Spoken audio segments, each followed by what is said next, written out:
Hey guys, Bill Parisi, founder of the Parisi Speed School. I am here with Dr. Damian Martins from Atlantic Sports Health of Atlantic Health Systems, and we're finishing up our conversation on concussions today. And this is a really hot topic, and you gave some great insight on our previous segment, Damian. And I want to talk a little bit more about some of the testing, prevention, some of the things you've seen recently, the research. What's the latest? Great question, Bill. Obviously, we spent a lot of time earlier talking about signs and symptoms of a concussion and what we want the parents and athletes to be aware of. But it is very important that we talk about the testing. There are a lot of different tests out there. Some are good, some are not. And so what we've done at Atlantic Sports Health is really scoured the research and found the best tests that we think have the most evidence behind them. We're currently doing a PCS, or a post-concussive symptom checklist, which allows us to understand the symptoms that athletes are having. We also use the SCAT-3, which gives us some cognitive testing to make sure the brain is functioning properly, memory, concentration, and delayed recall.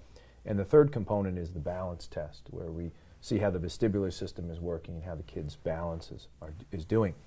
We also are looking at the vestibular and eye function, which is very important as well. So those are some of the tests that we're using. Obviously, it's very important to have baseline testing, and that's why we encourage a lot of the students and student athletes to get that done at their school or come in and see us so we can do it, because we like to have a comparison so we can see how they're doing pre and post the injury. Yeah. It's important. I know parents, more and more kids are getting baseline testing. It's so imperative so you can have something to go back and look at.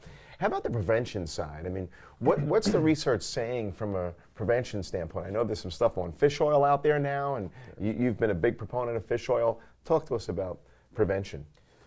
Well, obviously that's sort of the holy grail in concussion, and a lot of big companies have spent a lot of money trying to figure out if there's a helmet or a neck strap or a mouth guard that seems to be effective. And at least as of today, there doesn't seem to be any definitive research showing that it's effective.